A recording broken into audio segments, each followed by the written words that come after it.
In episode 2, we journey from Haiti to Jerusalem as David Rudder unpacks the global soul of his music. Through stories of conflict, migration, and memory, we discover how the world's struggles have shaped his lyrics and found their way into our hearts. You've written a lot of work that speaks to global issues. When you're writing about places like Rwanda and Haiti or South Africa, do you approach the story first as a poet, a witness, a researcher? What sparks that first line and drives you to write that song? Well, whatever's going on at that time sparks the idea. Because, like when you turn on the television, all you see is people get massacred, people have to talk, and you say, how can I do this? Express this sense of horror, I don't think that's been no great time trying to find a comfort some name.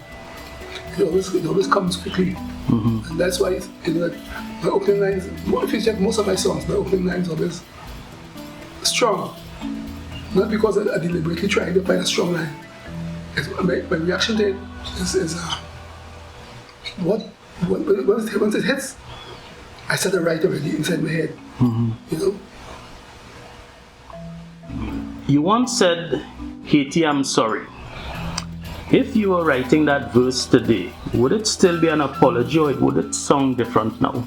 It would be an apology still, because the fact that it wasn't going anywhere, I'm not going to be receded, is to cause the worry, because the place is run by gangs. And one time I remember talking to a gentleman in Piaco, and he said, I said, what do you think about the state of Trinidad? He said, Trinidad is Haiti with money.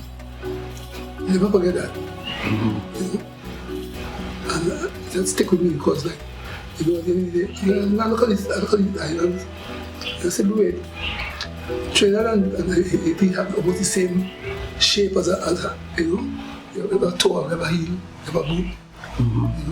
And we the only island in the Caribbean I know who's still owned by somebody else.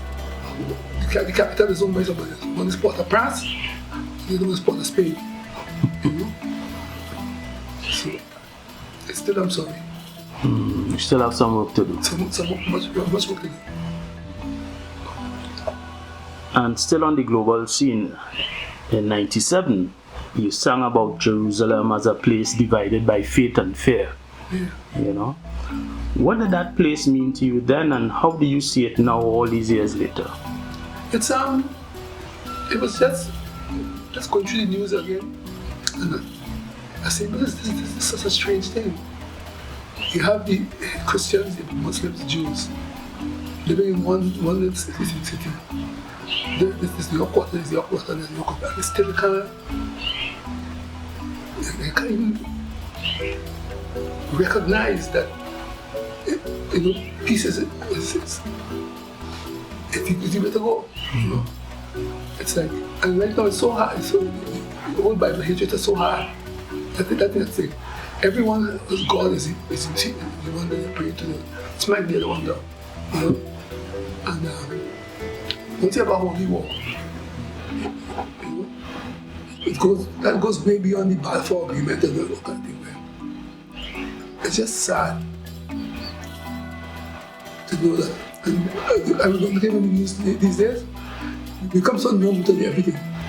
That right now as we speak, some couple of children took them in the hospital around, trying to save their life. And we know it, but we don't know it. Yeah. That is something else. Your song Immigrants holds so much longing. In your eyes, what's the real price of migration for those, the ones who leave, and for the home they leave behind? Well, every time the carnival comes along, you have a song with Missing Home. No matter what, the last of the road marches, the first and second, the people with home, that as the world gets kind of frenzied now, especially in this era, the man from New York, You know, people say, you know something, maybe take the bus it and go. I live in a good world, in the ideal world, because I'm here and then insanity gets a little too intense. I can go and comb my head and try to make sense of everything and come back with something strong for the people, you know. So that song was written. I used to write a song every summer in the US, New York, in May, because always something always happens. So I wrote this song because there's a guy called Abner Louis, a Haitian migrant, and the police and NYPD locked him up. No charges, but somehow they end up pushing a toilet plunger up his, you know, damages his signs. He survived. But I was just saying in the song, the immigrants are here to stay, to help build America. And the immigrant story is still so prevalent today because of the border in Mexico, you know. The immigrants ain't going away. They're here for America, fighting for a better life, fighting through the grunge.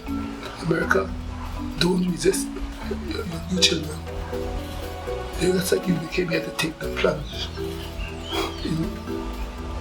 So it's in somebody, so many artists, American artists, Gabby Moreno, you know, Van Dyke Parks, yeah, great American composer. Right. He, that was one of his favorite songs, you know. You worked with all kinds of artists over the years, from steel bands, soloists, and other musicians, and so on. Was there ever one collaboration that changed you, not just musically, but personally?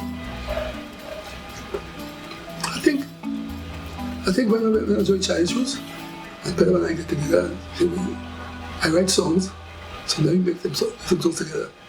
It was an idea thrown out there, and it revealed itself to be something much bigger in a few years down the line, you know.